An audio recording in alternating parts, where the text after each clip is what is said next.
My name is Chief Russell Jack from the Waukesha Police Department. I'll give you information on the homicide that occurred at Moreland Boulevard and Summit Avenue. On Monday, April 22nd at 7:16 p.m., squads responded for a shots fired call at the intersection of North Moreland Boulevard and Summit Avenue. Upon arrival, officers attempted life-saving efforts on a 24-year-old female victim with a single gunshot wound to the head. She was later pronounced dead on the scene. The victim has been identified as Shanel Negron, 24 years of age.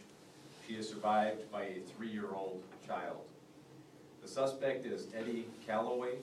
He's 26 years of age from the city of Waukesha. The suspect was seen leaving the scene in a 2002 Ford Taurus 4-door, registration plate of 394 TVK. 394, it's T as in Tom, V as in Victor, K as in King. He is believed to be armed and extremely dangerous. Callaway is not in custody at this time. If anyone encounters him, call 911 and do not attempt contact with him. If anyone has information about his location, please contact the Waukesha Police Department Dispatch Center at 262-524-3831. Again, it's 262-524-3831. We are dedicating enormous internal and external resources to follow up on all investigative avenues in an attempt to locate Callaway as soon as possible. Photos of Callaway have been distributed to each of you via email. They can be made available again if necessary by Captain Ron Aramis. And does anybody have any questions? Is this a domestic violence case? This is a domestic violence incident, as they have lived together. They have. For how long do you know? I don't know the exact period of time that they've lived together, but sufficient amount of time to qualify as a domestic related incident. Did they live in that home? Yes, they both lived in that home. And you guys have been to that house before, correct? And how many times? I don't know the exact number as we stand here now, the exact number of times, but we have been to the residence for non-domestic abuse related calls. Do you have info on where the child is? We do know the child, but I'm not going to release that at this time. Is that a child they share together? The child, the 3-year-old child that I spoke of, is her child, but not his child. And just to confirm, the child was not at home at the time this happened? I don't have that information at this time. You guys are obviously looking for him. He's dangerous. He's from Waukesha, but do you think he's still in the area? Could he be in Chicago, maybe Green Bay, Madison? We're following up on all leads that we possibly can in an effort to locate him, including we've already been in contact with the U.S. Marshal Service, and he will be on their most wanted list by noon today. He's already on the billboards on I-43 and the other areas with his picture in an attempt to locate him. So no stone will be unturned in an attempt to locate him and get this dangerous criminal off the streets, whether it be the city of Waukesha or wherever he is. Have you talked to his family? Oh, yes, we've talked to many family, friends, different people in an attempt to locate him. Have you guys recovered the weapon at all yet? I'm not 100% sure, but I don't believe so. Do you know anything? No, we have not recovered the weapon. Do you know anything about the restraining order that has been filed against him where he was not allowed to have a weapon? We're investigating that at this time, Okay. but I don't have that information in front of me right now. Do you know when that restraining order was placed? I don't know exactly when it was placed. I don't have the actual restraining order with me right now. What else can you tell us about the victim's family? What are they saying about the previous past relationship? It's too early in the investigation to talk about exactly the interviews that we've had with the family members, but obviously that will be released at a later time. Chief, what are your thoughts? I mean, we've had the Azana Spa, we've had a couple incidents here in Waukesha, just domestic violence in general. I mean, and now here's another example of it.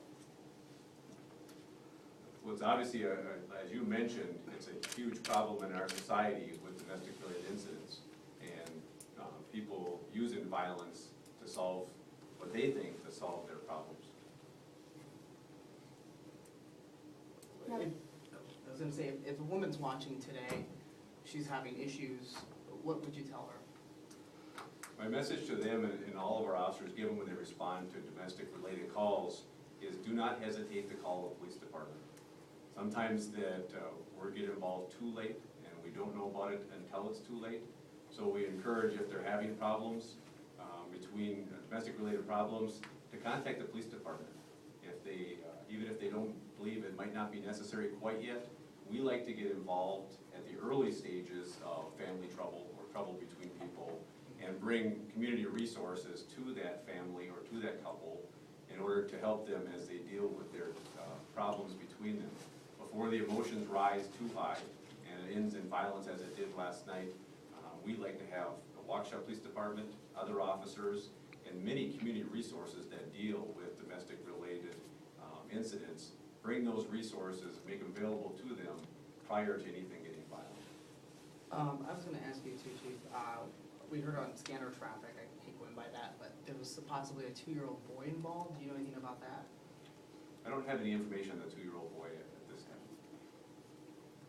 Did you, one of the neighbors told me that her son, her 12-year-old son, happened to kind of witness what happened or saw the body laying out there. Did you interview the child? I mean, my understanding is that he was really, really traumatized by what happened. I don't have all the list of people, everybody that was interviewed now, since it's so close to the actual incident, just happened at 7 o'clock, roughly after 7 o'clock last night. But I can assure you that anyone that has information will be spoken to by the police department if they haven't already. And they'll get all the details from each of those people to conduct a very thorough and complete investigation and bring this to a resolution.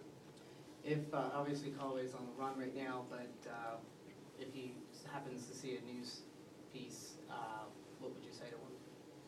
I would tell him to immediately turn himself in to an officer, peacefully. To peacefully surrender to an officer. He can only make matters worse if he continues violent acts from this point forward. His best choice is to surrender to law enforcement peacefully and without incident. Do we know what led to the shooting? That's a major part of the investigation, what leads up to it, and obviously he's gonna be a critical piece when we do apprehend him and speak with him.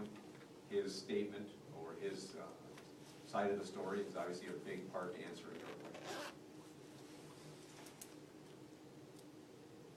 Okay, thank you very much, and further information will come out via email from Captain Ron Ramus. He has all your email contacts, and as we know more, we are more than willing to put out everything that we possibly can to keep the public informed. And we really ask for your help in locating Callaway. But again, do not approach him. Contact the police department. We will take care of the apprehension. Is the house still cordoned off? Is it There's, still? it's still crime scene there. Yes.